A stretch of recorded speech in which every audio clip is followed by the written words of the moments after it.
اللہم صلی علی وجل فرجہ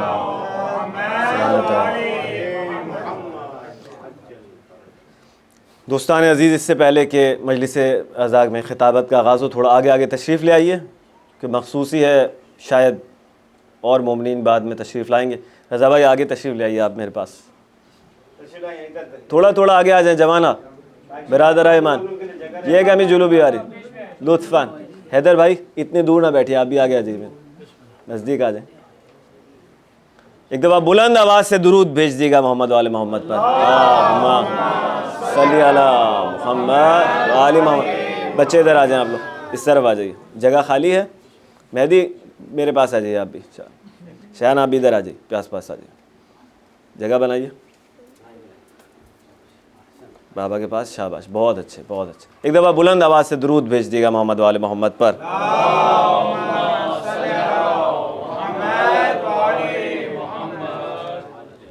اعوذ باللہ من الشیطان الرجیم، بسم اللہ الرحمن الرحیم، الحمد للہ رب العالمین بارئ الخلائق اجمعین، الصلاة والسلام علی عبد اللہ ورسولہ وحبیبہ وصفیہ وحافظ سرہ ومبلغ رسالاتہ، سیدنا و نبینا و مولانا ابی القاسم محمد صلی اللہ علیہ وسلم وآلہ الطیبین الطاہرین المعصومین، سیما بقیت اللہ فی الارضین، روحی و ارواح العالمین لتراب مقدم الفداء والعان الدائم علی اعدائم اجمعین۔ شکر پروردگار عالم کا کہ ہمیں ایک مرتبہ پھر مجلس حسین برپا کرنے کی توفیق نصیب ہوئی۔ بہرحال تجھ سے دعا کرتے ہیں کہ ہمارے قلوب کو اور ہماری اس مجلس کو نور محبت و معرفت و مودت و اطاعت اہل بیت سے منور فرما دے۔ بہرحال اپنے خلیفہ اور ہمارے امام کے نور کی ایک خاص کرن، مولا کی ایک نظر کرم ہمارے شامل حال فرما، برائے تاجیل فرج بلند تر صلوات، اللہم صلی علی محمد عجل فرجہ۔ آخر میں متوسل ہوتے ہیں جناب سیدہ کی بارگاہ میں کہ آج کے روز خاص کر واسطہ ہے بی بی حضرت قمر بنی ہاشم کا کہ معرفت کے اس سفر میں اپنے بچوں کے ذکر میں ہماری امداد فرمائیں۔ ایک ہدیہ درود بی بی پاک کی بارگاہ میں۔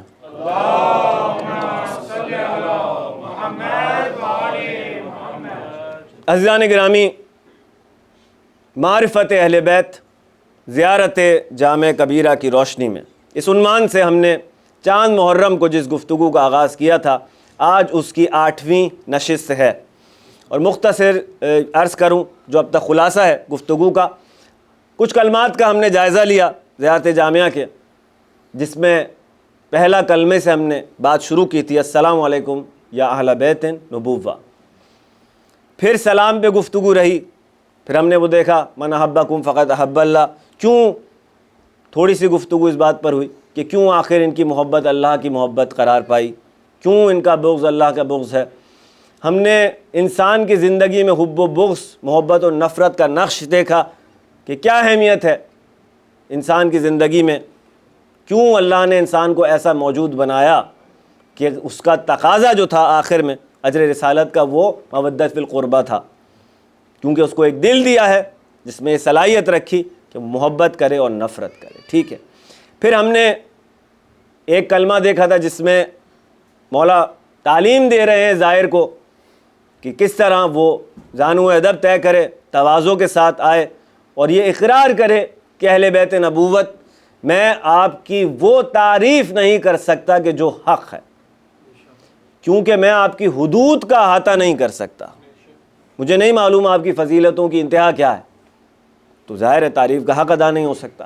پھر کل کی گفتگو میں ہم اہل بیت نبی کے حوالے سے بحث کرتے رہے کہ کیا زمانوں کی جو سیاستیں رہیں بعد پیغمبر اکرم، اس میں سارا جو زور تھا سیاستوں کا وہ یہ تھا کہ اہل بیت رسول کو کسی طرح، اولاد رسول کو اہل بیت رسول کے نہ کہا جائے اور ان کو نسبت دی جائے جناب امیر کی طرف، تاکہ نعوذ باللہ کسی طرح ان کے تقدس کو جو حق ہے وہ عوام کے سامنے اس طرح سے نہ جائے، کیونکہ پھر مشکل پیدا ہوگی کہ اگر آپ ان کو وہ تقدس معاشرہ دے گا جو ان کا حق ہے تو پھر سیاستوں کے لیے مشکلات کھڑی ہو جائیں گی.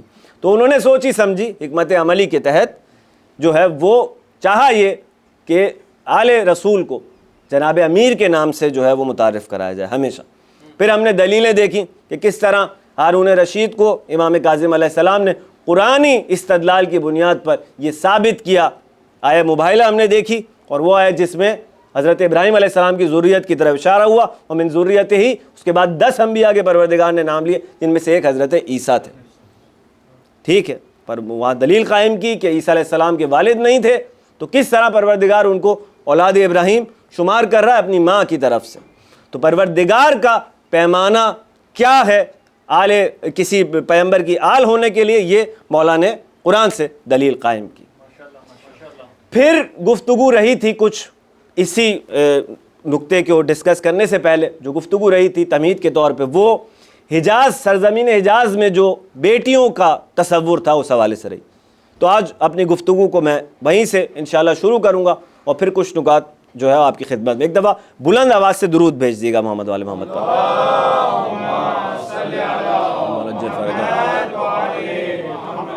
تو عزیزان گرامی، کل ہم نے یہ دیکھا تھا کہ سرزمین حجاز میں زمانہ جاہلیت میں اسلام کے آنے سے پہلے جو سینیریو تھا سارا، اس میں ساری کی ساری جو توجہ اور اہمیت تھی وہ بیٹوں کو دی جاتی تھی. کیوں؟ ان کے نزدیک وہ اقتصادی معاملات میں مددگار ثابت ہوتا تھا. مثلا آپ کھیتی باڑی کر رہے ہیں، ٹریڈ کر رہے ہیں، اس میں بیٹا کام آئے گا. اگر جنگ ہوگی، کیونکہ قبائلوں میں ہمیشہ پاور کی جو ہے وہ رسہ کشی، ٹگ آف وار جاری رہتی تھی کہ پاور کس کے پاس رہے گی، ایک دوسرے کو لوٹیں گے، جگہ پہ قبضہ کریں گے. اگر سرزمین ہے کسی کے پاس سرسبز، اس پہ قبضہ کریں گے، مال و دولت پہ کریں گے. ٹھیک ہے، اس قوم کو، اس قبیلے کو اپنا غلام بنا لیں گے. جو اس زمانے میں قوانین رائج تھے اس کے حساب سے جو سوشل پولیٹیکل سینیریو تھا وہ یہی تھا کہ جنگیں آئے دن رہتی تھیں بھائی. اسی لیے تو مدینے میں جنگیں ہو رہی تھیں نا اوس و خزرج کے درمیان. اسی لیے وہ ایک مسیحا ڈھونڈ رہے تھے جو امن قائم کرے. اسی لیے آئے تھے سرکار دو عالم صلی اللہ علیہ وسلم کے پاس. اگر آپ یاد ہو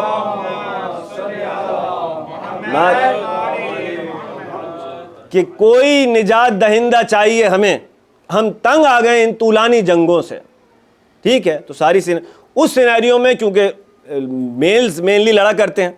ٹھیک ہے، جنگ جو ہے وہ مردوں کی مینلی میدان میں ہوتی ہے، تو لڑکے کی اہمیت اس حوالے سے بھی تھی. ٹھیک ہے، پھر جو ان کے نزدیک ایک اور اہم معاملہ تھا وہ حسب نسب کا تھا. ہم نے دیکھا کہ شجروں کی اہمیت بہت زیادہ تھی. کیوں؟ نیچرل بھی تھا، کیونکہ نظام قبائلی نظام تھا زندگی کا، جو سوشل سینیریو تھا. آج بھی اگر آپ دیکھیں گے تو جو ہمارے پاکستان میں بھی جو قبائلی سسٹم ہے، دوستان تائید کریں گے، اور آپ کی طرف تو شاید مجھے اندازہ نہیں کہ قبائلی نظام ہے یا ہے ابھی بھی تقریباً ایسے. اگر جو ہے وہ ایک انسان کی جو بلڈ لائن ہے وہ معلوم ہو جائے کسی کو کہ یہ فلاں میری بلڈ لائن سے ہے، تو اب سارے فیور جو ہیں وہ اس کے ساتھ ہوتے ہیں اس میں. تو بلڈ لائنز کی بہت اہمیت ہے.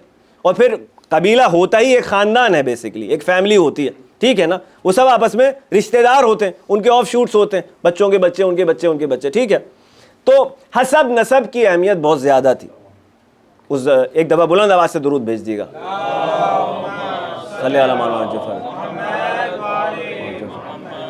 تو اس حوالے سے بلڈ لائنز کی بڑی اہمیت تھی ان کے نزدیک. اور جو ان کے نزدیک کانسیپٹ تھا وہ یہی تھا کہ نسل ہمیشہ مرد سے چلا کرتی ہے، بیٹے سے چلتی ہے. اولاد اسی کی ہے کہ جو باپ ہے اسی سے اس کو نسبت دی جائے گی. ٹھیک ہے، یہاں تک تو ہم آ گئے تھے. ایسے ماحول میں کہ جب بیٹیوں کو زندہ دفن کیا جا رہا تھا. اب دیکھیں ایک معیار جناب امیر نے دیا ہے نہج البلاغہ میں. معیار کیا ہے؟ مولا فرماتے ہیں دیکھو، اگر دولت سے سمجھا رہے ہیں کہ عام طور سے لوگوں کے نزدیک ایک محبوب چیز ہوتی ہے، برا تو نہیں لگتا کسی کو بھی اگر دولت آ رہی ہو تو. مولا فرما رہے ہیں کہ دیکھو، اگر اللہ کے نزدیک پیمانہ کیا ہے، محبوب ترین ہستی کون ہے؟ اس کی سرکار دو عالم صلی اللہ علیہ وآلہ وسلم.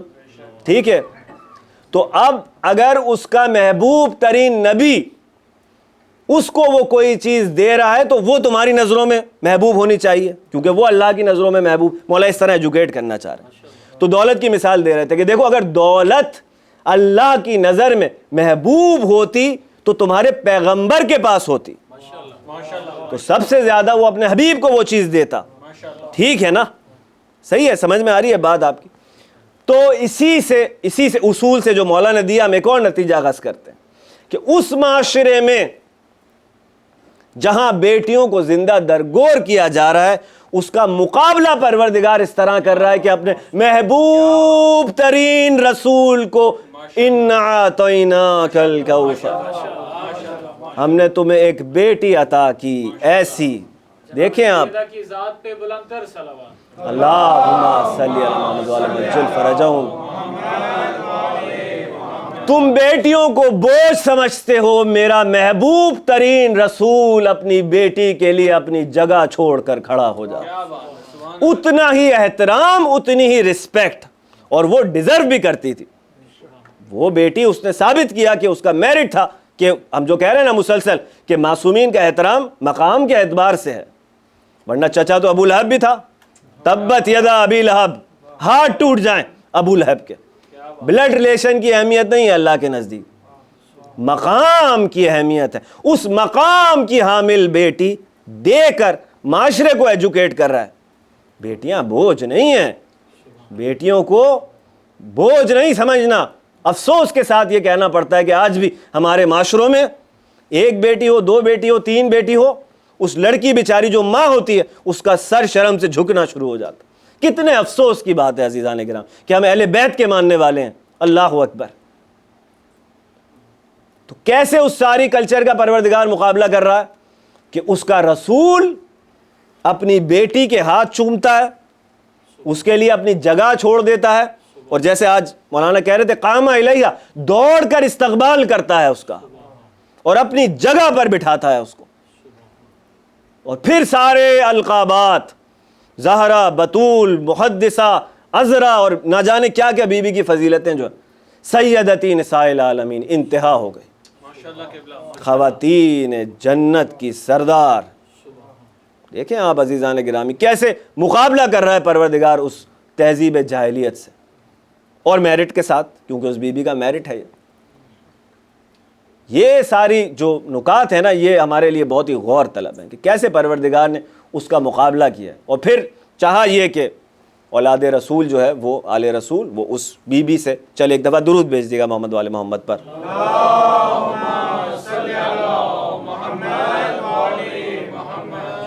تو گفتگو عزیزان گرامی ہماری کیونکہ مقامات کے اعتبار سے ہو رہی تھی مسلسل، تو یہاں بھی یہی پہلو ہمارے ذہن میں مسلسل رہنا چاہیے کہ معصومین کا سلام، معصومین کا احترام کسی مقام کے لحاظ سے ہوتا ہے.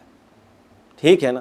اب اگر آپ دیکھیں بیٹیوں کی بات ہو رہی ہے نا، ایک بیٹی رسول کی جس کا یہ احترام ہے، ایک بیٹی علی کی ہے کہ جس کا نام رکھا گیا ہے زینب.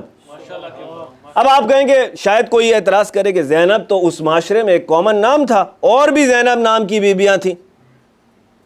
تو آپ کا جواب کیا ہے؟ ان بیویوں کا نام اللہ کے رسول نے نہیں رکھا تھا.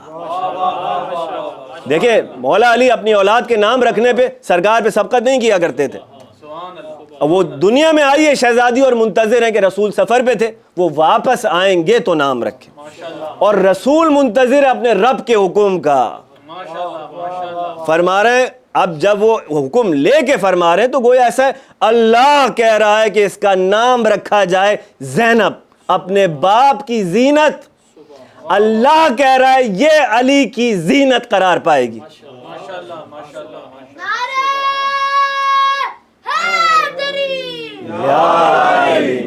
یہ مقام ریلیٹیو نہیں ہے اعتباری کہ ہم اور آپ محبت میں کسی کا نام زینب رکھتے ہیں. ٹھیک ہے وہ ہمارا وہ ہے، میں تو نہیں پتا کہ حقیقی مقام اس بچی کا ہے یا نہیں، لیکن اللہ کا رسول اگر وحی کے آنے کا انتظار کرے اللہ کے حکم کا اور اس کے بعد ایک نام رکھے، اب یہ زینب اور زینبوں سے مختلف ہے. عزیز آنے کے نام دیکھیں مقام کے اعتبار سے، مقام کے اعتبار سے.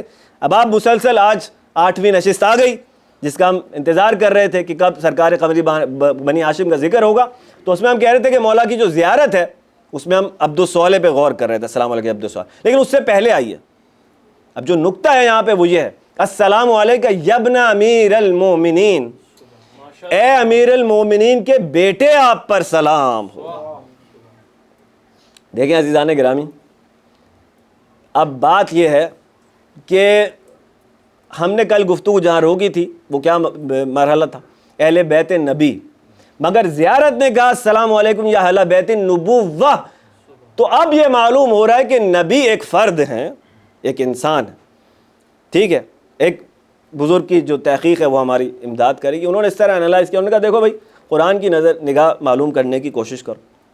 قرآن کی نظر میں اہل بیت ہونے کا معیار کیا ہے؟ ایک تو سمپل ہے، بلڈ ریلیشن جیسے ہوتا ہے. ہماری آپ کی جو انڈرسٹینڈنگ ہوتی ہے لوگوں کی وہی ہوتی ہے کہ بھائی گھر والے مینس فیملی. ٹھیک ہے نا. اب ہم نے دیکھا کہ خالی بلڈ ریلیشن احترام کا لائق نہیں ہو سکتا. مثالیں دیکھ لی ہم نے. آدم علیہ السلام کے گھر میں حابیل بھی ہیں، قابیل بھی ہے. ٹھیک ہے نا. حابیل اور قابیل دونوں ہیں. ایک کلر ہے، ایک مومن ہے، متقی ہے، پرہیزگار ہے. ٹھیک ہے نا. تو دونوں لائق احترام نہیں ہو سکتے. صحیح ہے نا. پھر ہم نے دیکھی اولاد یعقوب علیہ السلام کی اگزامپل. بعد میں البتہ معاف کر دیا یوسف نے اپنے بھائیوں کو، لیکن فرض تو نظر آ رہا ہے نا. اور ہم نے یہ دیکھا نوح علیہ السلام اور لوط علیہ السلام کے کیس میں کہ ان کی وائفز جو تھیں وہ نہیں بچ سکیں عذاب خدا سے. ٹھیک ہے، عذاب خدا کی مستحق قرار پائیں. تو کسی نبی نے اپنے گھر والوں کی بلڈ ریلیشن کی بیس پر ان کی محبت نہیں مانگی، خالی درخواست بھی نہیں کی کہ محبت کر لینا ان سے. کیوں؟ ہم مسلسل دیکھ رہے ہیں محبت اطاعت لے کر آتی ہے. اگر مانگتے تو یوسف ایک طرف لے کے جانا چاہ رہے ہیں، ان کے بھائی ایک طرف لے کے جانا چاہ، کیا کرے گا آدمی؟ حابیل ایک طرف لے کے جانا چاہ رہے ہیں، قابیل ایک طرف لے کے جانا چاہ رہے ہیں. کیسے مانگ لیتے وہ؟ لیکن اگر اس رسول نے اپنی ساری زحمت کا اجر کسی چیز کو قرار دیا ہے، اور وہ ہے اپنے گھرانے کی اہمیت، اپنے گھرانے کی محبت، ان کی مودت، تو اب سوچنا پڑے گا انسان کو کہ اس گھرانے میں ایسا کیا ہے جو دوسرے گھرانوں میں نہیں ہے. بھائی کچھ مقامات کے قائل آپ کو ہونا پڑے گا. یہ بیچارے جو دوست ہیں ہمارے جو نئی مقامات کو سمجھ رہے ہوتے، تو اگر وہ احترام بھی کرتے ہیں تو اس لیے کہ گھر والے تھے، پھر کوئی خاص وہ نہیں ہو پاتا ان سے فیصلہ. مجبوری بیچاروں کی سمجھیں آپ. اسی لیے زیارت جامعہ کہہ رہی ہے نہیں، خالی گھر والے ہونے سے مسئلہ حل نہیں ہوگا بھائی. خالی دوست ہونے سے مسئلہ حل نہیں ہوگا، خالی گھر والے ہونے سے بھی مسئلہ حل نہیں ہوگا. السلام علیکم یا اہل بیت النبوہ. نبی ایک فرد ہے جس کی فیملی کے بارے میں بات ہو سکتی ہے، لیکن نبوت ایک انسٹیٹیوشن ہے. نبوت ایک عہدہ ہے اللہ کی طرف سے جو یہ نشاندہی کر رہا ہے کہ یہ عالم غیب سے ارتباط رکھنے والے لوگ ہیں. اب معاملہ ڈیفرنٹ ہو گیا عزیزان گرامی. دلیل کیا ہے قرآن کی؟ نوح علیہ السلام کا بیٹا ہے جو کھڑا ہے پہاڑ پہ.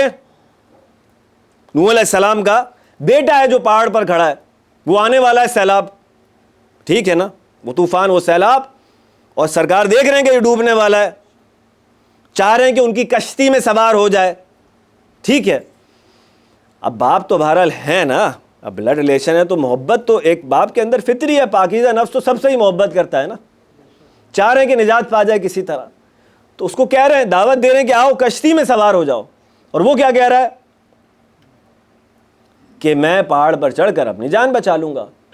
اب پروردگار نے تو دیکھا نا کہ نوح علیہ السلام کے جذبات کیا ہیں. کہہ رہے ہیں بار اللہ میرا بیٹا ہے وہ. قرآن کہتا ہے یا نوح انہ لیس من اہلک انہ عمل غیر صالح. اے نوح یہ تمہارا بیٹا نہیں ہے، یہ برے اعمال کا مجسمہ ہے. کاٹ دیا ریلیشن. پتہ چلا کہ خالی بلڈ ریلیشن ہو بھی تو اللہ کی نظر میں نسبت نہیں ہے. اللہ کی نظر میں نسبت وہ ہے جو عمل سے ثابت کی جائے. سلمان و منا اہل بیت. باہر تھا، بلڈ ریلیشن نہیں تھا، عمل سے ثابت کیا ہے کہ میں اندر کشتی نوح میں سوار ہونے آ رہا ہوں. تو خالی بلڈ ریلیشن سلام کا اہل نہیں بناتا. عزیزان کے نام مسلسل کہہ رہے تھے کہ سلام کسی مقام کو معصوم کر رہا ہوتا ہے. ہاں شہدائے کربلا پہنچے ہیں کچھ مقامات پر، اس لیے معصوم ان کو سلام کر، امامت سلام کر رہی ہے اس مقام کو جس پر وہ پہنچے. تو باوجود اس کے وہ بلڈ ریلیشن اگر اس کا ہو بھی، پروردگار کہہ رہا ہے انہ لیس من اہلک، یہ تمہاری بیٹا نہیں ہے، تمہارے اہل میں سے نہیں ہے، چھوڑو اس کو، برے اعمال کا مجسمہ ہے. نسبت جو اہم ترین تھی وہ یہی تھی، سلمان و منا اہل بیت. کیا مالک میرے لیے ایسا تھا جیسے میں رسول کے لیے مالک اشتر. تو یہ وہ پیمانے ہیں جو اللہ اور اس کے خلیفہ نے ہمیں سمجھائے ہیں کہ خالی بلڈ ریلیشن کی اہمیت نہیں. ہاں یہ دونوں چیزیں جمع ہو جائیں کسی جگہ پر, بلڈ ریلیشن بھی ہو اور مقام بھی ہو, تو پھر سمجھ میں آتا ہے کیوں کہا مودت فی القربہ. دونوں چیزیں جو ہیں وہ کمبائن ہو گئی یہاں پہ. اب سمجھ میں آ رہا ہے اگر معصوم, بہت کم ہستیاں ہیں بزرگان کہتے ہیں کہ جن کی معصومین سے ہٹ کے جو امامزادے ہیں, اب 8000 ایران میں امامزادے ماشاءاللہ مدفون ہیں تقریباً, سب کے زیارت نامے معصوم سے نہیں تعلیم دیے سب نے, جو زیارتیں وہاں لکھی ہوئی ہیں ان روزوں پہ. وہ ہمارا آپ کا عقیدہ ہے کہ ہم ان کو سلام کرتے ہیں محبت سے کہ بھائی فرزند ہیں ان کے معصوم کے, اور متقی بھی ہوں گے یقیناً, پرہیزگار بھی بہت سے ہوں گے ان میں. لیکن ایک مقام ہے کہ معصوم زیارت چھوڑ کر جاتا ہے. حضرت معصومہ کی زیارت معصوم سے نقل ہوئی ہے, ٹھیک ہے, شاہ علی اکبر اب ہمارے نزدیک تو شہزادے ہیں وہ, لیکن ایک دفعہ سوچیں کہ امامت اگر زیارت کہہ رہی ہے, ان کو سلام کرنے کا طریقہ سکھا رہی ہے, تو کسی مقامات کی طرف اشارہ کر رہی ہے امامت. تو عباس ابن علی ان لوگوں میں سے ہے کہ جس کو معصوم نے سکھایا ہے کہ اس کو سلام کیسے کہنا. اب اگر معصوم کہہ رہا ہے السلام علیکہ یبنا امیر المومنین, اے امیر المومنین کے بیٹے آپ پر سلام ہو, تو اب آپ کو پتا ہونا چاہیے کہ بلڈ ریلیشن بھی ہے اور میرڈ بھی ہے کہ علی کا بیٹا کہا جائے. اللہ اکبر, یا علی, علی کا بیٹا کہلانے کے لائق ہے عباس. عزیزان گرام, وہاں کہتا ہے انہ لیس من آل, یہ تمہارا بیٹا نہیں ہے نوح کو. یہاں معصوم حکم الہی سے ہمیں کہہ رہا ہے اس کو علی کا بیٹا کہہ کے سلام کرو. نسبت تو سمجھ میں آ رہی ہے نا عزیزان گرامی, کیونکہ آج ذکر ہونا ہے شہزادے کا انشاءاللہ, تو اس بادشاہ وفا کا, تو انشاءاللہ اب ذرا ہمارے ذہنوں میں آتی رہیں یہ چیزیں. تو ہم کہہ رہے تھے کس طرح اس تہذیب سے مقابلہ کیا ہے پروردگار نے جس میں بیٹیوں کو اہمیت نہیں دی جاتی تھی, اور جہاں اتنی اہمیت دی جا رہی ہے کہ ایک جنریشن آپ نے دیکھ لی حضرت زہرا کی, ایک نسل, دوسری آپ نے دیکھ لی زینب, ٹھیک ہے, اپنے باپ کی زینت, ٹھیک ہے نا, تیسری جنریشن بھی دیکھ لیں سکینہ بنت الحسین. اب اگر امام حسین فرما رہے ہیں کہ حسین کے لیے وہ گھر نہیں ہے جس میں رباب اور سکینہ نہ ہو, ٹھیک ہے نا, آپ اہمیت کا اندازہ کریں سیزان کرام. اب یہ فضائل کے رنگ میں مصائب کو سنیں کہ کیسے, کیا اس بچی کی اہمیت تھی مولا حسین کی زندگی میں. ایسے نہیں ہے کہ قتل گاہ سے آواز آ رہی ہے میری بیٹی میرے سینے پہ سو جا, اللہ اکبر, ایسے نہیں ہے. اہمیت ہے ان ہستیوں کی ان کے نزدیک. اور میں کہہ رہا ہوں مسلسل کہ معصوم کا احترام, ایک طرف وہ میرٹ بھی بتلا رہے ہیں اور دوسری طرف معاشرے کو ایجوکیٹ بھی کر رہے ہیں. دونوں چیزیں ہیں کہ اپنی بیٹیوں کو کسی طرح سے کمتر نہیں سمجھنا. اسی لیے روایات میں آپ کو تواتر سے ملے گا کہ سرکار دو عالم سفر پہ جانے سے پہلے فاطمہ کے در پہ رکا کرتے تھے اور واپس آ کر سب سے پہلے فاطمہ کے در پہ آیا کرتے تھے. مسلسل اہمیت بتلا رہے ہیں, اہمیت بتلا رہے ہیں, اہمیت بتلا رہے ہیں. ایک دفعہ بلند آواز سے درود بھیج دیے گا محمد والے محمد پر.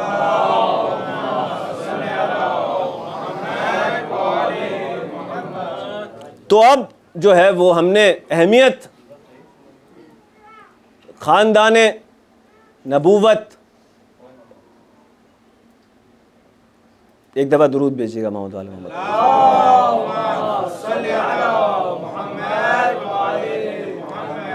اے اہل بیت نبوت آپ پر سلام ہو, ٹھیک ہے نا, کیوں؟ کیونکہ آپ نبوت کے اہل بیت ہیں, نبوت کی فیملی ہے, نبوت کے وارث ہیں, ٹھیک ہے نا. تو اس مقام سے اب آپ اہل بیت کو سلام کر رہے ہیں. کیا کہہ رہے ہیں آپ؟ اب اپنا عقیدہ بیان کر رہے ہیں کہ سرکار عالم غیب سے مرتبط تھے, ٹھیک ہے نا, آپ بھی عالم غیب سے ارتباط رکھتے ہیں, کانٹیکٹ رکھتے ہیں. لیکن اس کو نہیں بھولنا آپ نے اور میں نے کہ معصوم اور اللہ کا جو کنیکشن ہے وہ ایک بنیادی بیسک ترین فضیلت ہے جو نبوت کے وارثوں میں ہونی چاہیے, ٹھیک ہے نا. اگر نبوت کا وارث ہے کوئی, اب فرق ہے اس میں, وارث میں وہ اپنی جگہ پہ, سرکار مولا علی فرماتے کہ 1000 علم کے باب مجھے تعلیم کیے, وہ جو ہے نا انا مدینۃ العلم وعلی بابھا, میں شہر علم ہوں, کل علم اسی شہر میں ہے, نشر ہوگا دروازے سے علی سے, ٹھیک ہے نا. یہ تو آ گیا. اب نشر و اشاعت کیا ہے؟ بہترین اس کو ایک نقطہ سمجھنے کا یہ کہ نبی کا کام ہے کلیات بیان کرنا، ٹھیک ہے، اور وسیع کا کام ہے اس کو ایکسپلین کرنا، کیونکہ نبی کے پاس اتنا ٹائم نہیں ہے نا۔ 1000 باب علم کے مجھے سرکار نے تعلیم کیے، ہر باب سے میں نے 1000 باب نکال دیا، تو ہو گئے ملین باب علم کے۔ کیا فرما رہے؟ ایک چیز جو سمجھ میں آتی ہے، مولا ہمیں نہیں پتا علم کے باب کیا ہے، ہمیں نہیں پتا وہ ملین باب کیا، ایک چیز سمجھ میں آ رہی ہے کہ سرکار جو ہے وہ کنسائز فارم میں دے رہے ہیں، آپ اس کو ایکسپینڈ کر کے، آسان کر کے، کھول کے بیان کر رہے ہیں، ٹھیک ہے نا۔ وہ کتنے ہی ایسے مسائل تھے جو سرکار کے پاس پیش ہی نہیں آئے، تو ان کی توضیح کا ٹائم نہیں آیا، لاجیکلی بھی سمجھ میں آ رہا ہے کیسے ایکسپلین ہوتی ہیں وہ چیزیں، سمجھ میں آ رہی ہے نا آپ؟ تو عالم غیب سے جو ارتباط ہے وہ آپ نے نہیں اپنے ہاتھ سے جانے دینا۔ مولا کائنات فرماتے ہیں، اب دیکھیں غیب کی بات ہو رہی تو چلیں شہزادی کی، فاطمہ کے غضبناک ہونے سے اللہ غضبناک ہوتا ہے، ارتباط ہے یا نہیں ہے دونوں کے درمیان؟ اب آپ یہ کہیں کہ اللہ غضبناک ہوتا ہے تو کسی آئینے میں نظر آنا چاہیے، ورنہ مخلوق کو کیسے پتا چلے گا کہ اللہ غضبناک ہے؟ تو وہ آئینے کا نام فاطمہ زہرا ہے۔ ایک تو یہ اینگل ہو گیا۔ دوسرا اینگل یہ ہے کہ فاطمہ غضبناک اس لیے ہو رہی ہے کہ اللہ غضبناک ہوا ہے۔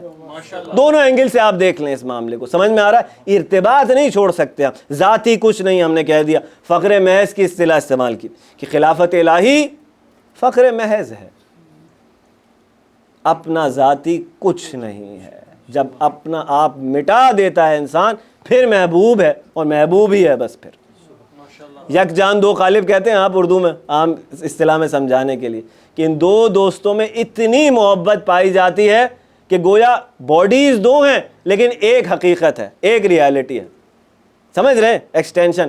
تو ہمارے ہاں فنا یہی ہے، اب وہ جو مقام ہم ڈسکس کر رہے ہیں مسلسل کہ عبودیت کی انتہا یہی ہے کہ پروردگار کے علاوہ اس میں اور کچھ، اس کی جلوہ گری، یہ ہوائے نفس سے بات نہیں کرتا، وما ینطق عن الہوی، صحیح ہے نا، جو کہتا ہے وہی کہتا ہے۔ سمجھ میں آ رہی ہے؟ عصمت کیا ہے؟ عصمت یہ ہے کہ ذاتی کچھ نہیں ہے، صرف وہی ہے۔ ایک طریقہ یہ ہے دیکھنے کا۔ تو مولا کائنات کہہ رہے ہیں کہ میں غار حرا میں تھا جب پہلی وحی نازل ہوئی، میں نے شیطان کی چیخ سنی، سمعت رنت الشیطان۔ نہج البلاغہ میں جملہ ہے مولا کا، گھبرانے کی بات نہیں ہے، گھبرانے، ہم وہ 5th کلاس کی دینیات کا جو دین پڑھا ہم نے اس سے چھٹکارا حاصل کرنے کی کوشش کر رہے ہیں تاکہ شیعت کے جو معرف ہیں وہ ہم تک پہنچیں، ٹھیک ہے نا؟ سن ٹیکسٹ بک بورڈ جامشوروں سے نجات حاصل کریں اور حقیقی معرف اہل بیت کی طرف آئیں۔ ایک دفعہ بلند آواز سے درود بھیج دیجئے محمد آل محمد پر۔ چلو فرا جاؤ، چل فرا جاؤ۔ گھبرانا نہیں ہے ہم ان میں سے نہیں ہیں جن کا اللہ بار بار خطرے میں آ جاتا ہے۔ ہمارے یک زبان آ رہے رسالت، یک زبان آ رہے حیدری، حیدری، حیدری، یا علی سیدہ کونان کی ذات پہ بلند تر صلوات۔ اللہم صلی علی محمد وآل محمد وعجل فرج سلامت رہے۔ تو ہم ان میں سے نہیں، ہم یہ کہہ رہے ہیں کہ جتنی تصویر کی تعریف ہوگی اتنا آپ نے مصور کی تعریف کی، جتنی مخلوق کی تعریف آپ کر رہے ہیں اتنا آپ ان کے خالق کی تعریف کر رہے ہیں۔ اب اگر آپ کی نظر میں خالق کی محدود ہے خالق، تو اس میں ہمارا قصور نہیں ہے عزیزان کرام، ٹھیک ہے نا؟ تو پیغام دوستوں کو یہی ہے کہ وہ گھبراتے ہیں، آپ نے گھبرانا نہیں ہے، بالکل۔ مولا فرماتے ہیں کہ سمعت رنت الشیطان، ادھر پہلا وحی نازل ہوئی ہے، فرشتہ آیا ہے اور میں شیطان کی چیخ سن رہا تھا، تو میں نے سرکار سے سوال کیا، رسول اللہ ایک چیخ سن رہا ہوں۔ اب اگر یہ سوال جواب نہ ہو تو ہم تک پہنچیں گے کیسے؟ اگر وہ رسول کا وسیع ہی کیا کہ جس کو پتہ نہیں معاملہ کیا ہو رہا ہے، تو وہ لائق وراثت کیسے قرار پائے گا؟ یہی تو آرگیومنٹ ہے ہمارا کہ دونوں ایک سورس سے کنیکٹڈ ہیں۔ گھبرانا نہیں ہے، بالکل مقام امامت ہے، گھبرانا نہیں ہے۔ فرما رہے کہ یا رسول اللہ ایک چیخ سن رہا ہوں۔ بھائی یہ انسان ہے جس کو الہام اور وسوسے میں فرق سمجھ میں نہیں آتا، صحیح ہے نا؟ فرشتے کی آواز کون سی ہے، شیطان کی آواز کون سی ہے؟ یہ انسان ہے جس کو سمجھ میں نہیں آتا، وہ امام ہے۔ اللہ اکبر۔ تو سرکار فرمانا یا علی شیطان کے چیخنے کی آواز تھی، اللہ نے وحی کی ہے مجھ پر، اب اپنے پوجے جانے سے مایوس ہو گیا۔ شیطان اپنی عبادت سے مایوس ہوا ہے، اس لیے چیخ ماری ہے اس نے۔ اس کے بعد عجیب جملہ ارشاد فرمایا، وہ حدیث یاد ہے آپ کو، یا علی انتا منی بے منزلتی ہارون من موسیٰ، ٹھیک ہے، حدیث منزلت، بزرگان کہتے ہیں حدیث غدیر سے زیادہ محکم جو چین آف نیریشن ہے وہ اس حدیث کی، حدیث منزلت کی، اور اسی حدیث سے کافی ہے آپ ولایت ثابت کر دیں۔ کیا ہے؟ یا علی آپ کو مجھ سے وہی نسبت ہے جو ہارون کو موسیٰ سے تھی، صرف فقط جو فرق ہے وہ یہ کہ آپ میرے بعد کوئی نبی نہیں، میرے بعد کوئی نبی نہیں ہے، میرے بعد وسیع تو ہے، مقام نبوت تو آپ ہٹا دینا، مقام امامت ہے، وصایت ہے، باقی سارے مقامات تو ثابت ہو گئے نا، ارتباط بغیب بھی ثابت ہو گیا، ورنہ نسبت کیسی ہارون اور موسیٰ کی؟ اگر غیب سے کنیکشن ثابت نہیں ہو رہا، وصایت سمجھانا چاہ رہے ہیں کہ نبوت آ گئی، کتاب آ گئی، شریعت آ گئی، نئے نبی کی ضرورت نہیں ہے، اس کو باقی رکھنے والا چاہیے، اس کی حفاظت کرنے والا چاہیے جو وسیع ہے، گھبرانا نہیں ہے۔ سمعت رنت الشیطان، میں نے غار حرا میں شیطان کی چیخ سنی۔ رسول نے فرمایا یا علی جو میں سنتا ہوں وہ تو سنتا ہے۔ نہیں بھائی، نعرے کے بغیر نہیں جانے دوں گا میں، زور سے۔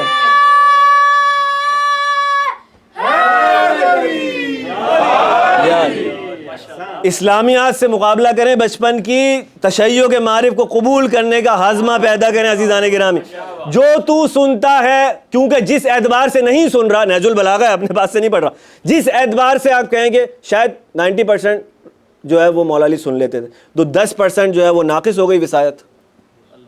جو مقام وسیع ہے، مقام امامت ہے، کہ ایز اٹ از ان کو پتہ ہونا چاہیے کہ کیا حقیقت ہے، کنیکشن پورا ہونا چاہیے۔ اب آپ کی دلیل کیا ہے نبی اور غیر نبی کے اوپر؟ آپ کہہ رہے ہیں کہ جو کہتا ہے وہی ہے، تو اس کا مطلب 100% کنیکشن ہے، میں کسی بھی بات پر ڈاؤٹ نہیں کر سکتا، ٹھیک ہے نا، کیونکہ 100% کنیکشن ہے، ان کے منہ سے نکلی ہوئی، ان کے لب مبارک سے نکلا ہوا ایک ایک جملہ میرے لیے حجت ہے، چاہے ان کو کہنے کی ضرورت نہیں ہے کہ یہ اللہ کا حکم ہے یا نہیں ہے، یا کوئی بھی چیز، یا یہ واجب ہے مستحب، جو یہ کہیں گے میری سر آنکھوں پہ تسلیم۔ صحیح ہے نا، یہی قاعدہ ہے۔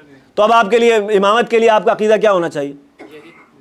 نہیں، یہی عقیدہ ہونا چاہیے کہ جو کہہ رہے ہیں بغیر کسی شک و تردد کے ایسے ہی قبول کروں، تو اس کا لازمہ یہ ہے کہ آپ یہ مانیں کہ 100% کنیکٹڈ ہے وہاں سے، اس کو پورا احاطہ ہے کہ کیا ہو رہا ہے عالم غیب میں۔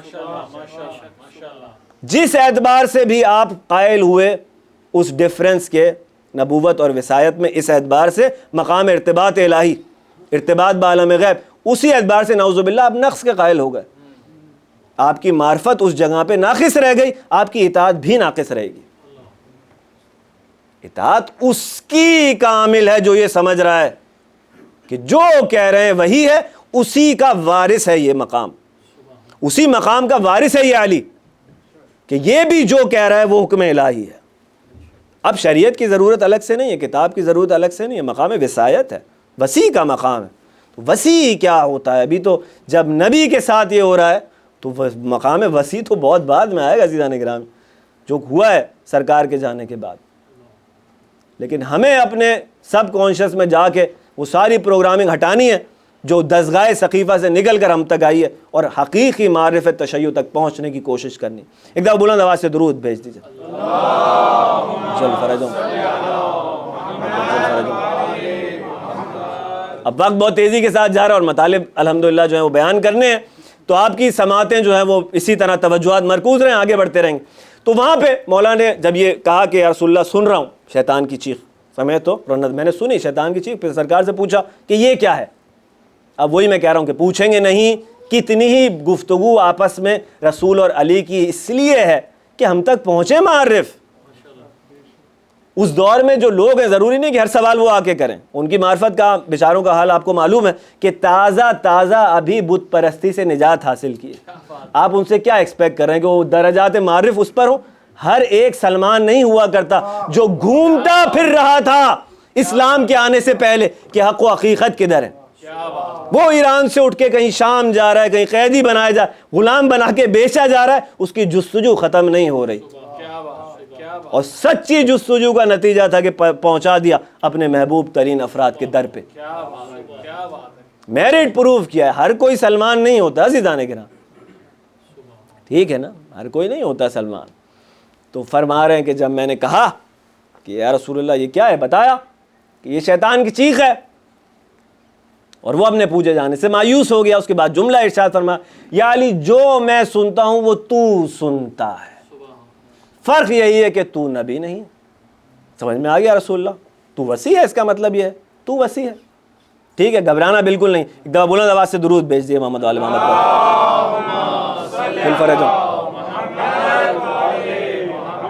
تو عزیزان گرامی, اب جو دلیلیں ہمارے پاس ہیں ان میں سے ایک چھوٹا سا واقعہ ہے بس اس مثال کے کو محکم سمجھنے کے لیے, کہ یہ جو ارتباط ہے عالم غیب سے, کنیکشن ہے پروردگار کے ساتھ, یہ ہمارے بنیادی ترین عقائد میں سے ہے کہ معصوم امام اللہ کے ساتھ کنیکٹڈ ہے. ٹھیک ہے, تو اب سرکار کی بات جو مولا کائنات نے مسائل سلجھائے وہ تو اپنی جگہ پر ہیں. سرکار کی زندگی میں کچھ مسائل ہیں جو مولا علی نے سلجھائے. ٹھیک ہے, سرکار کے حضور ایک دفعہ محفل ہے سرکار دو عالم کی صلی اللہ علیہ وآلہ وسلم,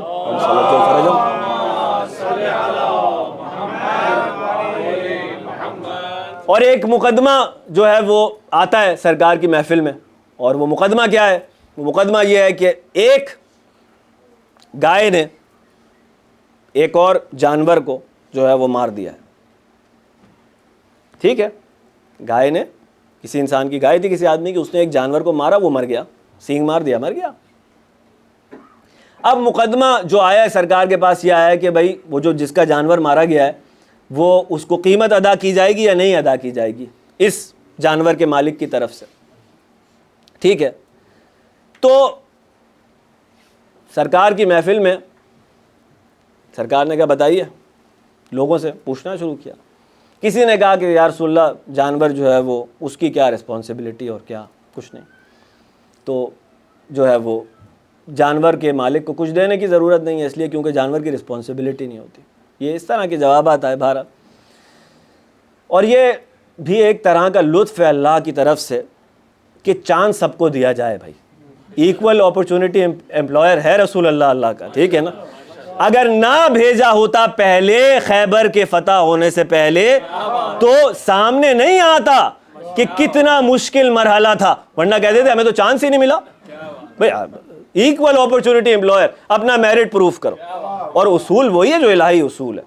ٹھیک ہے نا, چانس فرشتوں کو بھی ہے سجدے کا, ابلیس کو بھی ہے, وہ اپنی میرٹ خود پروف کرے, یہ اللہ کا اصول ہے. ٹھیک ہے نا, سمجھ میں آ گیا. تو رسول بھی جو ہے وہ ایکول اپرچونٹی.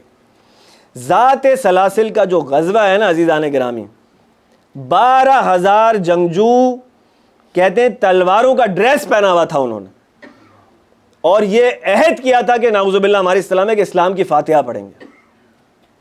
جا رہے ہیں لوگ, جا رہے ہیں, نہیں ہو رہا.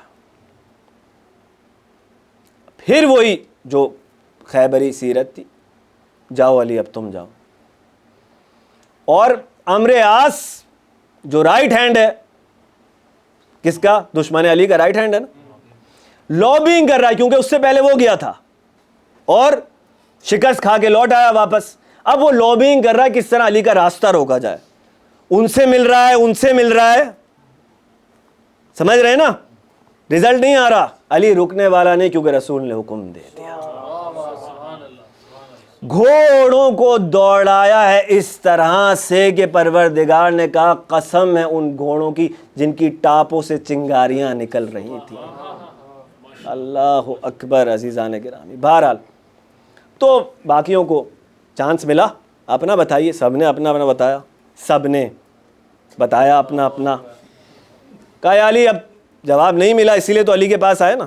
اب فرق پتہ چلنا چاہیے ڈسکنیکٹڈ اور کنیکٹڈ میں, سمجھ رہے ہیں نا, ڈسکنیکٹڈ اور کنیکٹڈ میں فرق پتہ چلنا چاہیے. یا علی آپ بتلائیے. مولا کا جو پہلا جملہ ہے وہ یہ ہے کہ دیکھیں اب ہمارے سمجھنے کے لیے, ایک جانور نے دوسرے جانور کو مارا ہے تو ایسا محسوس ہو رہا ہے کہیں غلطی ہوئی ہے کسی سے, ورنہ یہ ایکسیڈنٹ ہے نا, یہ نہیں پیش آنا چاہیے تھا حالات. تو مولا نے یہاں سے شروع کیا بات کہ یا رسول اللہ پہلے تو یہ دیکھنا پڑے گا کہ غلطی کس سے ہوئی ہے. وہ جو جانور مارا گیا ہے اگر اس کے مالک نے غلطی کی ہے تو یہ کیس ہے. اگر یہ جس گائے نے مارا ہے غلطی اس کے پالنے والے سے ہوئی ہے تو تب تو یہ دیت دے گا. لیکن اگر اس کے برعکس ہے معاملہ, یعنی غلطی بھی اسی کی تھی جس کا جانور مارا گیا, تو پھر اس پہ کوئی دیت نہیں. یہ فیصلہ سننے کے بعد سرکار نے دعا کے لیے ہاتھ بلند کیے اور فرمانے لگے تمام شکر ہے اس پروردگار کا جس نے میرے خاندان میں ایک ایسے شخص کو قرار دیا کہ جس کے فیصلے انبیاء کے فیصلوں کی طرح ہیں. اللہ اکبر. کیوں اشارہ بار بار انبیاء کی طرف جا رہا ہے؟ کیوں اشارہ جا رہا ہے؟ اور آپ کہہ رہے ہیں اہل بیت نبوت آپ پر سلام. یہ ہے عقیدہ کہ آپ اسی طرح کنیکٹڈ ہیں جس طرح سے نبی کنیکٹ ہوتا ہے. فرق یہ ہے کہ آپ اس کے وارث ہیں, فرق یہ ہے کہ آپ اس کے خلیفہ ہیں, آپ نبی نہیں وصی ہیں. بات واضح ہو رہی ہے. ایک دفعہ درود بھیج دے گا محمد وآل محمد پر. آج کتنا ہے نماز کا ٹائم سرکار؟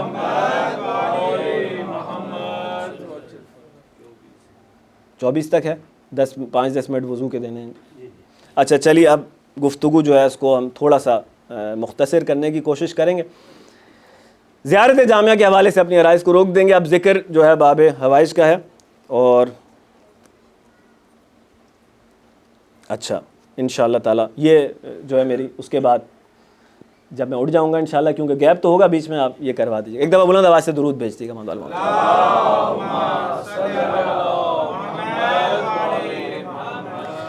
اچھا بھائی, اب دیکھیں ذکر کیونکہ آج باب حوائج کا کرنا ہے تو فضائل سے میں کوشش کروں ابتدا کی 1-2 واقعات مولا کی زندگی سے, تاکہ ہم اپنے دلوں کو ذرا نرم کر لیں. اس کے بعد انشاءاللہ مصائب کی طرف جائیں گے. تو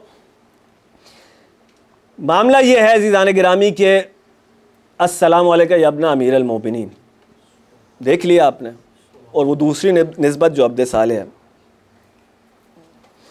باب حوائج کا لقب عباس نے کیسے کمایا ہے, کیسے کمایا ہے؟ اللہ اکبر. تھوڑی سی اس پہ ہم گفتگو کریں گے بعد میں. چھوٹا سا واقعہ میں آپ کی خدمت میں پیش کروں. سید مہدی بحر العلوم, کنیکشن سمجھ میں آئے مولا عباس اور سرکار صاحب الزمن کا. صلی اللہ علیہ وسلم. کیونکہ اب آپ مسلسل سن رہے ہیں وسیلوں کی اہمیت, واسطوں کی اہمیت, اور کس طرح سے اس ہائرارکی میں جو ہے وہ بزرگان نے تعلیمات کی ہیں کہ کیسی چابیاں ہیں کہ جن سے تالے کھل جاتے ہیں. تو اس گھرانے کے نزدیک جو باب حوائج کی اہمیت ہے نا, وہ ہمیں اس واقعے سے سمجھ میں آئے گی کہ کس طرح ہم اگر سرکار صاحب الزمن سے توسل کرنا چاہیں, اللہم صلی علی محمد الفرم, تو کس طرح ہم قمر بنی ہاشم کے واسطے سے ایڈریس کرنے کی کوشش کریں سرکار تک, تو ہماری انٹری جلدی ہو جائے گی اس گھرانے میں. ٹھیک ہے نا. انٹری پاس جو ہیں وہ اس میں سے ایک باب حوائج کا بہت انٹری پاس ہے جو چلتا ہے. تو سید مہدی بحر العلوم بہت ہی بزرگ شخصیت تھے اپنے زمانے کی, بہت ہی, یعنی اس واقعے سے شاید ان کی عظمت کا آئیڈیا ہو. تو ایک دفعہ شاگردوں کے جھرمٹ میں ہے, شاگردوں نے گھیرا ہوا ہے, بہت بزرگ ہو گئے ہیں آقا اس وقت, بہت بزرگ ہو گئے تھے اور بہت نحیف حالت تھی, کمزور تھے, ویک ہو گئے تھے, اولڈ ہو گئے تھے. اس لیے اب حرم مولا حسین پر جو ہے وہ کیا نام ہے دستہ ماتم کر رہا ہے, اور ماتم جو کر رہا ہے تو نوخانی جو ہو رہی ہے وہ باب حوائج کا نوحہ پڑھ لیں. روزہ مولا حسین کا ہے, نوحہ مولا عباس کا ہو رہا ہے. تو سید مہدی بحر العلوم کھڑے ہیں وہاں پر, اور اچانک اپنے شاگردوں کا گھیرا توڑ کر دوڑتے ہیں اس ماتمیوں کے جو ہے وہ حلقے کی طرف. اللہ اکبر. بعد میں شاگرد پریشان ہو گئے, آقا نے ماتم کر رہے ہیں وہاں جا کے. بعد میں جب وہ ختم ہوا تو گئے ان کے نزدیک, آقا صاحب آپ اتنے کمزور ہو گئے, اتنے نحیف ہو گئے, آپ کے لیے ہم بہت پریشان ہیں کہ آپ نے کیوں اس عمل کو انجام دیا, اس طرح سے آپ دوڑ رہے ہیں. تو اس وقت آقا نے جواب دیا کہ کیا اپنے زمانے کے امام کو دیکھوں اور اس کے باوجود کھڑا رہوں؟ ان ماتمیوں کے درمیان جو ابو الفضل کا نوحہ پڑھا جا رہا تھا, اس کے درمیان میں نے زمانے کے امام کو دیکھا ماتم کرتے ہوئے. اللہ اکبر. عظمت کا اندازہ ہو رہا ہے عزیزان گرامی. دوسرا واقعہ میں پڑھوں. سید احمدی اصفہانی اس وقت حیات ہیں, ہمارے دور کے عالم دین ہیں, بزرگ ہیں. انہوں نے کہا میرا ہے, فرسٹ ہینڈ واقعہ ہے, کسی سے نہیں سنا, میں ہوں سند اس کی. تو کہنے لگے ہم قافلے کے ساتھ زیارت پہ گئے قمر بنی ہاشم کے حرم میں. اور میں سخنرانی کر رہا تھا. مجھے کہا کسی نے کہ آپ ایک قافلہ آیا ہوا ہے وہاں جائیے, آپ وہاں بھی مجلس پڑھ دیجیے. تو میں گیا وہاں پہ. مختصر یہ کہ میں نے مجلس پڑھی. مجلس کے بعد حرم میں قمر بنی ہاشم کے ایک جوان میرے پاس آیا, 25 کے قریب ٹیبلٹس تھیں اس کے ہاتھ میں. ٹھیک ہے, اس نے کہا یہ مرض ہے, وہ مرض ہے, یہ مرض ہے, یہ مرض ہے. میرے ماں باپ تھک چکے میری خدمت کرتے کرتے. ٹھیک ہے, مفلس ہوں, غریب ہوں, اس بیماریوں کی وجہ سے نہ جاب کر سکتا ہوں, نہ گھر لے سکتا ہوں, نہ شادی ہو سکتی ہے. میں بھی تھک گیا. آپ عالم دین ہیں, ذاکر میری مدد کیجیے. تو آقا کہنے لگے کہ میں کیا ناچیز. آقا اصفہانی کہنے لگے میں نے تو کہا کہ بھائی باب حوائج سامنے ہے تیرے, میں کون ہوتا ہوں تیری وساطت کرنے والا. جا کے مانگ, 1-2 آداب میرے سیکھیں. ایک آدھ واسطہ میں نے بتلا دیا کہ یہ دے دینا. اور مولا سجاد علیہ السلام کا ایک جملہ کہہ دیا کہ مولانا سجاد نے فرمایا کہ در پہ کوئی سائل آئے تو خالی نہیں جانا چاہیے, اس کو خالی نہیں لوٹانا چاہیے. تو جا کے کہہ دینا کہ آپ تو امامت کی وہ ہیں, شہزادے ہیں, چشم و چراغ ہیں, تو میں نے مولا سے یہ سنا ہے کہ خالی نہیں جانا چاہیے, میں بھی حاجت لے کر آیا ہوں. اس طرح کے میں نے کچھ واسطے اس کو سمجھا دیے, کچھ ٹیکنیکس. اس کے بعد کہنے لگے ہم چلے گئے, ہمیں زیارت پر جانا تھا کاظمین کی زیارت پر چلے گئے. جیسے واپس لوٹا ہوں تو ہوٹل میں کوئی آیا, اس نے کہا کہ آغا احمدی اصفہانی آپ فوراً جائیے اور وہ قافلے والے جو ہیں وہ آپ کے منتظر ہیں وہاں پہ. کہنے لگے میں پہنچا حرم کے صحن میں تو دیکھا کہ گھیرا لگا ہوا ہے اور کسی کو آنے کا راستہ نہیں دے رہے وہ لوگ. اور جیسے مجھے دیکھا کہ آغا احمدی اصفہانی ہیں, کہہ رہے جلدی آئیے سید, آپ آئیے. وہ نوجوان وہاں کھڑا ہوا ہے اور اس نے مجھے دیکھ کر کہا کہ سید میرا کام ہو گیا. کہا بھائی رودات سناؤ کیا ہوا. کہنے لگا میں کھڑا ہوا جا کے, آپ سے میں نے تکنیک سیکھی, میں گیا وہاں پہ, میں نے عمل کرنا شروع کیا کہ قمر بنی ہاشم آپ باب حوائج ہیں, آپ میری مدد کریں, یہ کریں, وہ کریں. تو کسی نے میرے کاندھے کو ہلا کر کہا کہ رب نظر نہیں آ رہا کون ہے, بس کاندھے کو ہلایا اور مجھے آواز یہ سنائی دی کہ مانگنا ہے تو سکینہ کا واسطہ دے کے مانگ. ایک مرتبہ جیسے ہی تڑپ کے میں نے کہا کہ اپنی بھتیجی کے صدقے میں میری حاجت روائی کیجئے, ایسا لگا کہ ذری سے ایک نور نکلا ہے جو میرے سینے کے اندر چلا گیا. پس آ گئی سید. اب اس کے بعد سے نہ کسی گولی کی احتیاج ہے, ٹھیک ہے, نہ کسی دوا کی احتیاج ہے, میں شفا پا گیا. بس عزیزان گرامی دیکھیں, آپ کی آنکھوں میں آنسو آ گئے فضائل سن کے, اور یہی تو ہمارے رونے کے دن ہیں. پھر اگلے برس کس کے نصیب میں محرم ہے, کس کے نصیب میں محرم نہیں, ہمیں نہیں معلوم. تو اب رونا کیسا. دیکھیے اب جملے چند فضائل کے میں عرض کروں ساتھ ساتھ ہی مصائب کے رنگ میں. اب ہم مسلسل دیکھ رہے ہیں السلام علیکم یا ایھا العبد الصالح.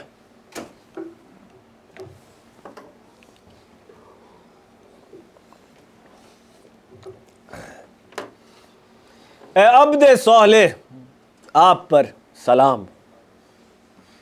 یہ عبد صالح کا لقب عباس نے کیسے حاصل کیا, کیسے کمایا. یہ جو معصومین کی نظر میں مقام ہے باب حوائج کا کہ مولا کائنات مولا علی جب دنیا سے جا رہے ہیں تو اپنے سینے سے لگا کر عباس کے کان میں, مالی سبتین میں یہ روایت لکھی ہوئی ہے کہ سینے سے لگا کے کان میں کہہ رہے تھے جلد تیری وجہ سے روز محشر میری آنکھیں ٹھنڈی ہوں گی. دیکھیں عزیزان گرامی, عباس علی کی آنکھوں کی ٹھنڈک ہے. میں کہہ رہا تھا نا, زینب اگر علی کی زینت کا نام ہے تو عباس علی کی آنکھوں کی ٹھنڈک کا نام ہے. جو دنیا میں آیا تھا تو اب آپ کو معلوم ہی ہے اس کا بیک گراؤنڈ سارا کہ عباس وہ ہے جس کی امید میں علی نے ام البنین سے شادی کی تھی. وہ دنیا میں جب تشریف لایا تھا جیسے آغوش میں دیا گیا تو ایک مرتبہ پارچہ بازوؤں پہ سے ہٹا کے نا بازوؤں کے بوسے دینے شروع کیے.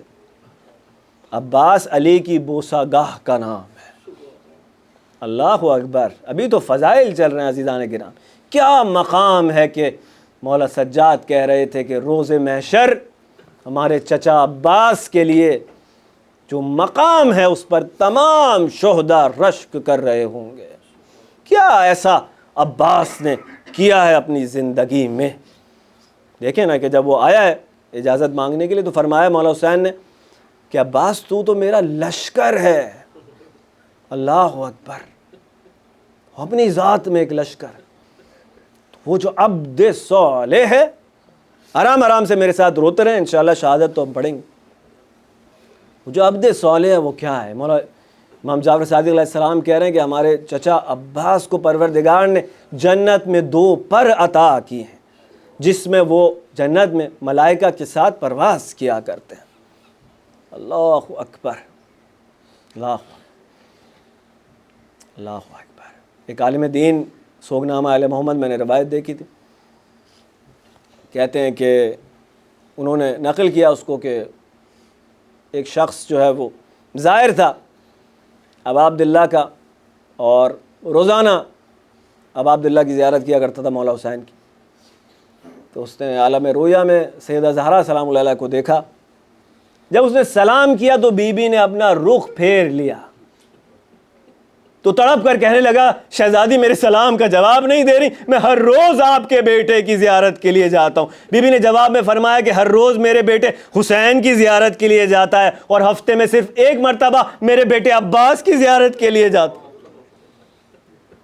اللہ اکبر۔ عزیزان کرام، کیا ایسا عباس نے کیا؟ اس کی زندگی کو ہم دیکھیں، اس بادشاہ وفا کی۔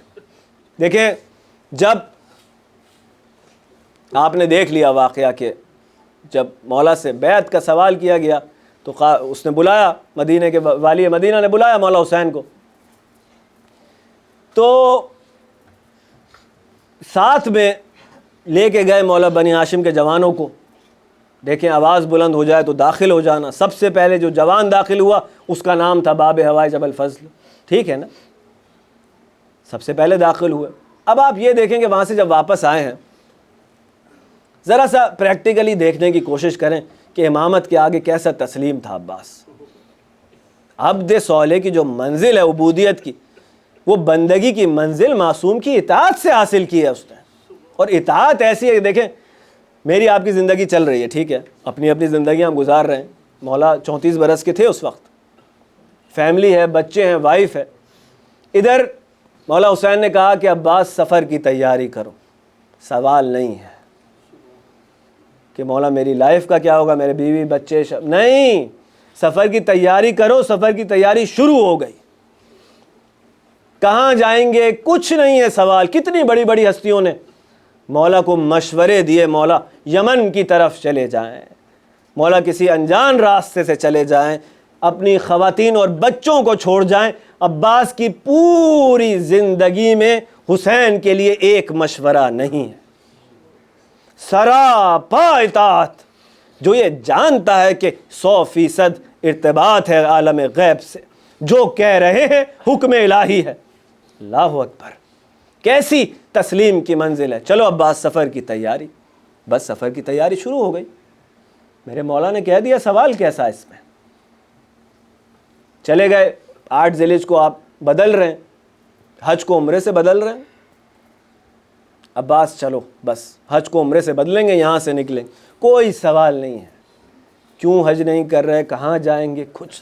ادھر مولا نے کہا چلو، ادھر عباس نے کہا چلو، ٹھیک ہے نا؟ سمجھ میں تو آئے کچھ، ہمیں کوشش کر رہے ہیں ہم، سید زہرا ہماری مدد فرمائیں اس شہزادے کو سمجھتے ہیں۔ کیسی اطاعت کی ہے اس نے حسین کی، سوال نہیں ہے۔ مقام شراف پہ عباس پانی جو عام مقدار میں جمع کرتے اس سے زیادہ مقدار میں جمع کرو۔ کیوں کروں، سوال نہیں ہے، کر لیا۔ حور کا لشکر آ رہا ہے، اس کو پانی پلا رہے ہیں۔ بھیا عباس ان کی سقائی کرو، بات تو ان سے ہم بعد میں کریں گے۔ عباس سقائی کر رہے ہیں۔ سوال نہیں ہے کہ یہ تو ہمارے دشمن ہیں، یہ تو آپ کو گرفتار کرنا چاہتے ہیں، نہیں، جانوروں کو پانی پلاؤ، جانوروں کو پانی پلا رہا ہے، سراپا تسلیم، ٹھیک ہے نا؟ اس مقام عباس سمجھنے کی کوشش کر رہے ہیں جانے کا۔ اب وہاں پہنچ کر بھی میدان کربلا میں اب کیا ہے، سپہ سالار ہے نا بھائی، لشکر کا سپہ سالار، چیف آف آرمی اسٹاف۔ کبھی اس سے کہہ رہے ہیں کہ عباس جا کے لشکر یزید سے کلام تو کرو، مذاکرات تو کرو، میری بات تو پہنچاؤ۔ وہ یہ نہیں کہہ رہا کہ نعوذ باللہ یہ کام میرے شایان شان نہیں، ہر وہ کام جو حسین کہیں گے وہی میرے لیے لائق، میری شان ہے، میری شان اسی کام میں جو حسین ابن علی کہہ رہے ہیں۔ کبھی وہ حسین کا میسنجر ہے، ٹھیک ہے نا، کبھی وہ اس کے قافلے کا مینیجر ہے، جو حسین کہہ رہے ہیں یہاں خیمے لگا دو عباس، ٹھیک ہے مولا، لگا دیے خیمے، کوئی سوال عباس کی زندگی میں نہیں. ہاں ایک سوال ہے حد ادب کے ساتھ, ایک سوال تھا بس, اور وہ سوال کیا تھا کہ جب شب عاشور شمع بجھا کے مولا نے بیت اٹھائی ہے اور یہ کہا ہے کہ جب جس کو جانا ہے وہ چلا جائے. اب جب عباس کو محسوس ہوا نا کہ یہ بات اس سے بھی کہی گئی, اب عباس سے برداشت نہیں ہوا. وہ جس نے آج تک سوال نہیں کیا نا, ایک سوال ہے لیکن اس میں کس قدر ادب ہے عزیزان گرامی, کس قدر ادب اس سوال کے اندر چھپا ہے, جیسے تصدیق کے انداز میں پوچھ رہا ہے. ادھر مولا نے کہا کہ جس کو جانا ہے وہ مجھے چھوڑ کر چلا جائے. ادھر عباس نے محسوس کیا کہ اس کلام, یہ جو کلام جن افراد سے ہو رہا ہے نا, اس کا مخاطب میں بھی ہوں. سب سے پہلے کھڑا ہو کر پہلی دفعہ زندگی میں حسین سے سوال کیا. سوال یہ تھا کہ مولا کیا آپ یہ فرما رہے ہیں کہ عباس آپ کے بعد زندہ رہے؟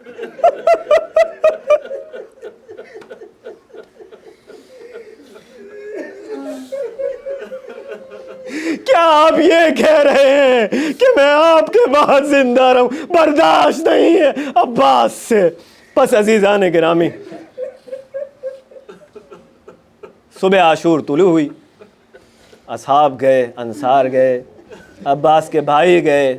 عباس کے 3 بھائی, دیکھیں شہزادی زینب شب عاشور خیموں کا جائزہ لے رہی ہے نا. اب اس نے حسین کے بعد اس پروجیکٹ کو آگے بڑھانا ہے نا, شریکۃ الحسین. آئی عباس کے خیمے کے باہر کھڑی ہو گئی کہ عباس جو ہے وہ اپنے بھائیوں سے مذاکرات کر رہے ہیں, تو بات کیا ہو رہی ہے. اب عباس ہیں 34 برس کے, ٹھیک ہے نا, ایک بھائی 25 برس کا ہے, ایک 23 برس کا ہے, ایک 21 برس کا ہے. جب بھائی میں اتنا بڑا بھائی جو ہے اس کی ایج میں اتنا ڈفرینس ہو نا, تقریباً ہم کہہ سکتے ہیں باپ کی مانند ہوتا ہے, باپ کی طرح پالا ہے. اب یہ عباس کی تربیت کرنا ہے نا, تو امتحان تو بنتا ہے نا, ٹھیک ہے نا, امتحان تو بنتا ہے. مولا عباس کہہ رہے ہیں کہ جنگ تو اب یقینی ہو گئی ہے شب عاشور, تو اے میرے بھائیوں تمہارا کیا خیال ہے جنگ کے بارے میں؟ تو بھائیوں نے کہا کہ بھیا آپ بتائیے کہ آپ کا کیا خیال ہے. کہنے لگے میرا خیال تو یہ ہے کہ ہمیں بھرپور طریقے سے جنگ کر کے اپنی جانوں کو اب عبداللہ پر فدا کر دینا چاہیے. یہ سن رہی ہے زینب باہر کھڑی ہوئی کہ کیا درس وفا پڑھا رہا ہے اپنے بھائیوں کو. بہرحال تینوں بھائی شہید ہوئے, اپنی زندگی میں اپنی موجودگی میں شہید کروایا کہ یہ میری ہوتے ہوئے شہید ہو جائیں. دیکھیں اب عزیزان گرامی, عجیب و غریب نکات ہیں, ٹھیک ہے, ہو گئے, سب شہید ہو گئے. اب عباس اپنی باری کا, صبح سے وہ جو لشکر کا سپہ سالار ہے نا عزیزان گرامی, اس کے اندر جنگ کرنے کی کتنی زیادہ خواہش ہوگی, کتنی زیادہ خواہش ہوگی. ایک مرتبہ جب آیا ہے اجازت لینے تو بڑی مشکل سے, دیکھیں پہلے کیا فرمایا مولا نے, جو وہی جملے بزرگان کہتے ہیں. یہ جملہ آپ کو یہ ملے گا کہ عباس تو میرے لشکر کا علمدار ہے. دیکھیں علم جب تک سلامت رہتا ہے لوگ سمجھتے ہیں کہ لشکر سلامت. ایک ایکسپلینیشن اس کی یہ, اور دوسری یہ ہے کہ تو ہی تو میرا لشکر ہے عباس. اللہ اکبر. دیکھیں آرام آرام سے روتے رہے میرے ساتھ. دیکھیں پتہ نہیں اگلے سال 8 محرم ہمارے نصیب میں ہے یا نہیں.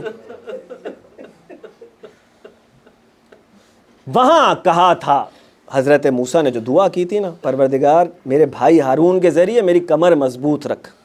بس دعا کو یاد رکھیے گا. بڑی مشکل سے یہ کہا ہے کہ جاؤ عباس پانی کا بندوبست کرو. دیکھیں وہ جو پورے صبح سے منتظر ہے نا کہ کب مجھے جنگ کی اجازت ملے گی, وہی تسلیم ہے, وہی ادب ہے. یہ نہیں کہا کہ میں تو لشکر کا سپہ سالار ہوں, میں تو آپ کا علمدار ہوں, ارے پانی لانے کے لیے کیوں کہہ رہے ہیں, جنگ کی اجازت دیجئے. نہیں, ادھر حسین نے کہا عباس پانی کا بندوبست کرو. اب عباس کی زندگی کا ایک مشن ہے, کسی طرح پانی خیموں تک پہنچا دو.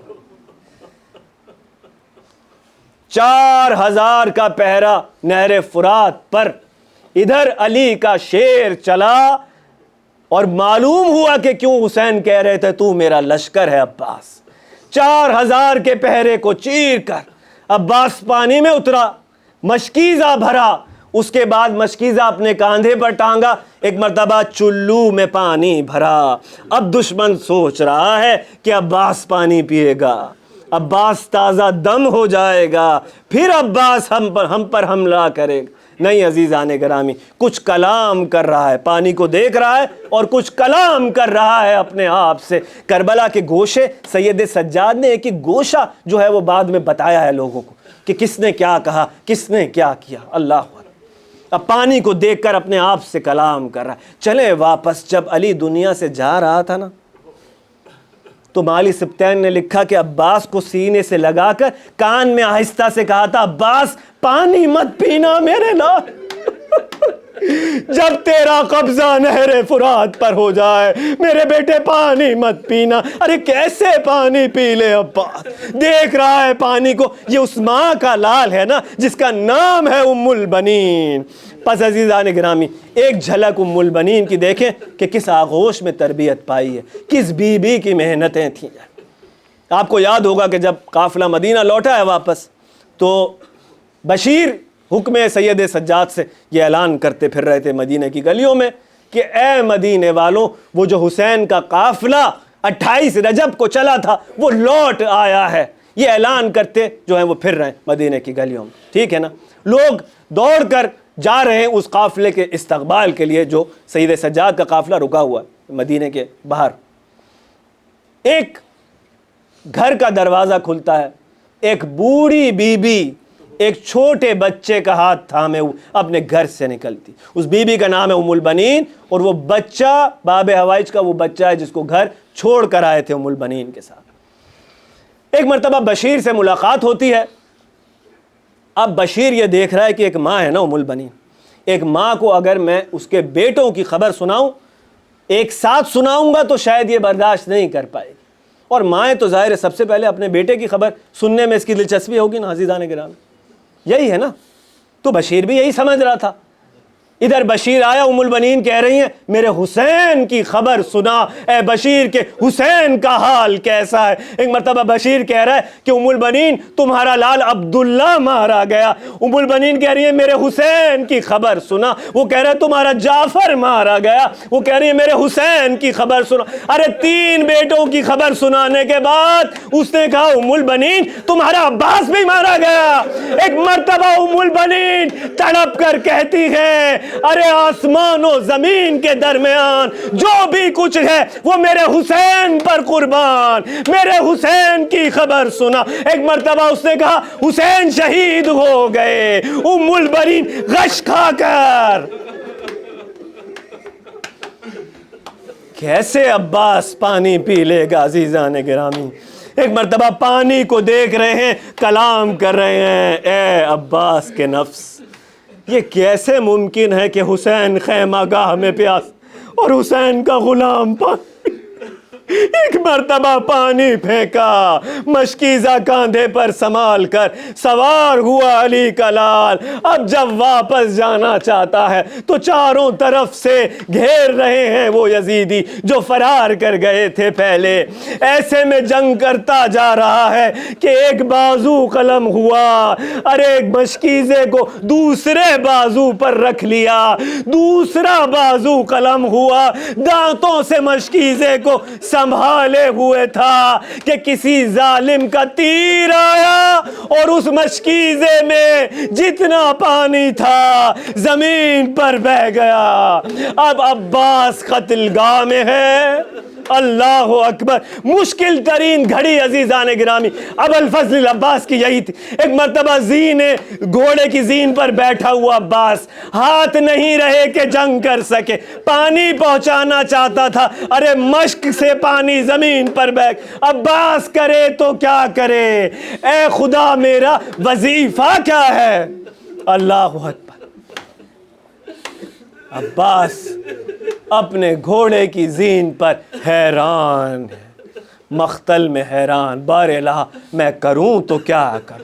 ایسے میں کسی شخی نے ایک تیر چلایا جو عباس کی آنکھ میں آ کر لگا۔ ارے اب ہاتھ تو نہیں ہے کہ تیر کس طرح سے نکالے۔ ایک مرتبہ سر کو جھکایا کہ دونوں زانوؤں کی مدد سے تیر نکالوں تو سر پہ جو جنگی ٹوپی تھی وہ نکل کر اتر کر گر گئی۔ کسی ظالم نے اس فرصت کا فائدہ اٹھایا، لوہے کا ایک گرز عباس کے سر پر اس گرز کے اثر سے عزیزان گرامی پھر وہ منزل آ گئی کہ شیخ کاظم سبتی کہتے ہیں کہ ایک عزادار جو میرے لیے لائق احترام تھا مجھ سے آ کر کہتا ہے کہ میں نے باب حوائج کو خواب میں دیکھا ہے. شیخ کاظم باب حوائج کہہ رہے تھے کہ شیخ کاظم سے جا کے کہو کہ میری مصیبت کیوں نہیں پڑھا کرتا. میں نے ہاتھ جوڑ کر عباس سے کہا کہ مولا میں نے ہمیشہ سنا کہ شیخ کاظم آپ کی مصیبت پڑھا کرتے ہیں. ایک مرتبہ باب حوائج نے کہا ارے اس سے کہو میری یہ مصیبت بھی تو پڑھا کرے. جب کوئی زین سے زمین پر آتا ہے تو اپنے ہاتھوں کا سہارا لیتا ہے. ارے میرے بازو قلم ہو چکے تھے, میری آنکھ میں ایک تیر تھا, یہ تو پڑھا کرے کہ میں زین سے زمین پر کیسے آیا. اے میرے آقا حسین, عباس کا